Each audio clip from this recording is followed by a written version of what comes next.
Hey guys, real quick, just want to quickly mention that this video and the editing and audio and all that may not be quite up to my usual standards as I'm currently traveling and I'm recording this on my phone. However, that's not going to stop us, and in today's video we are looking at stamina and ways to avoid damage and take a bit of an in-depth look at those. So let's start with stamina itself. That's the bar that appears in the bottom middle of your screen anytime you're about to use an action that uses it. And the amount that you have is determined by a combination of your class and the weapon that you have equipped. When stamina is depleted, after a very short pause, maybe like half a second, it will start to regenerate at around 1 bar per second.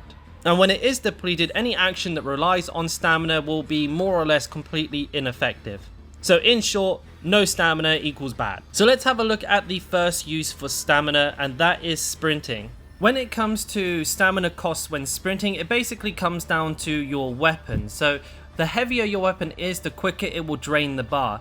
And though the heavier weapons usually have more stamina bars than the lighter ones, you'll actually be able to sprint further using something lighter like perhaps say a dagger. Now sprinting is a great tool. It does exactly what it says on the tin. You know, it helps you get from A to B a little bit faster, maybe even helps you avoid some incoming damage. However, if I could give you one piece of advice for this section of the video, it's don't use sprint all the way to 0 on your stamina bar, because you never know when the next ambush is coming in and you don't want to be caught with your pants down. Now let's move on to blocking. So blocking allows you to stop all incoming melee damage. This won't work for special abilities, so like the Trapper's Net or the Poxhound, so don't try and block those. There's other tools for getting out of that situation.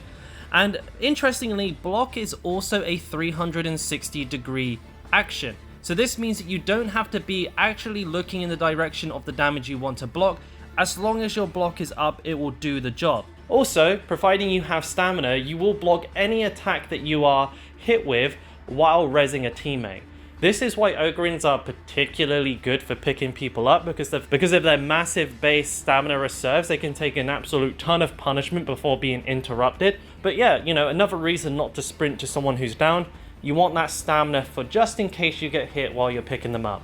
Now when it comes to stamina cost, this is determined by two things: the severity of the damage that you're taking and also the weapon that you're holding. So for example, if you're taking, you know, just a couple of light attacks while holding up a shield, very little stamina cost.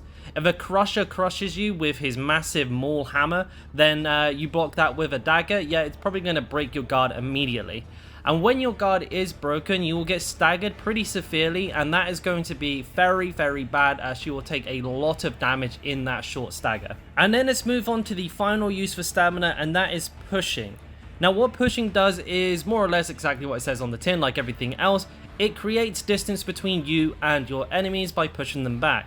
Again, like blocking, this is a 360-degree action, so you don't have to look at the particular enemy you want to push. It will just happen for you.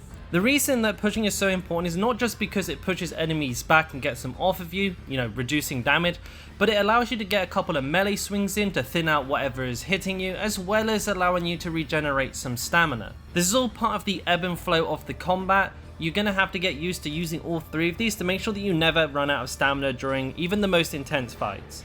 Some interesting clutch mechanics that you can use the push for is actually pushing hounds mid-air when they're either jumping on you or jumping onto someone else. This will interrupt that.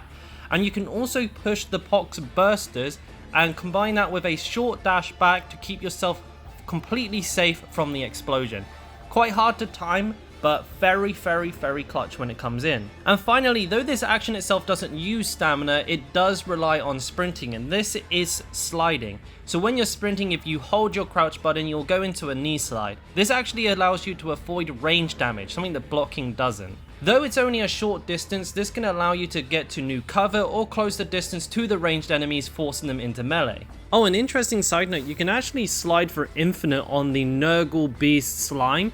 I don't know if this is intentional or not, but you know, it's fun, it's something there you can do. And that pretty much wraps it up for everything that stamina can do, but we're going to talk a little bit about dodging first before we go into how you can use this all together to stay alive for practically forever. So dodging is a separate utility that doesn't use stamina but has its own internal cooldown and uses. Each weapon will have a set amount of dodges that are, I would say, you know, quotation marks, good, and then a couple of bad ones before putting you on some sort of internal cooldown. Now, there's no writing for this, you won't know unless you just go and test it in the meat grinder, but usually you get like 3 to 4 good dodges followed by a couple of bad ones. The great thing about dodges is that it actually negates all types of incoming damage, so whether it's explosions, melee attacks, ranged attacks, it does it all. It's particularly useful, and I would say best reserved for dodging special abilities like trapper nets, sniper shots, and the such. Now, from my testing, I was kind of able to determine that there does seem to be some iframes in our dodge. What this means for anyone who doesn't know is that while dodging, there is a short period of time in which you are completely invulnerable to damage, even if it like actually connected with you. I should have a clip up on screen of me dodging into some attack animations and not taking damage. I'm not 100% sure if I'm correct, but it looks to be the case for me. If anyone else has had any experience with this, let me know. So how exactly are we going to implement all of this? Well, really it's quite simple when you boil it down to the basics. You want to save the stamina using mechanics for when you're in a melee orientated fight. So you want to kind of get into the flow of pushing back, getting in some attacks, and then bringing the block back up, and finding out, the ebb and flow to managing your stamina and making sure it doesn't get depleted in a fight, and reserving dodges for when a special is entered the fray. Keep your ears out for that, that sound cue, and throw the dodges in when you hear those. You don't have to like always just not use it until you hear one, but make sure you have a couple in the tank for when that does happen. And when you find yourself caught out of position with ranged enemies kind of gunning you down, this is where dodges can be spammed to high hell, get a couple of sprint slides in and get yourself behind cover. And it's really that simple. I think a lot of it just comes down to learning your weapon, learning the flow of combat, and once you've got that down, understanding these basics, I think you're going to find that you're going to be surviving a hell of a lot more. If you did find this video useful, it'd be massively appreciated if you could give us a subscribe and a thumbs up. The support is massively appreciated. And yeah, until the next one, take care.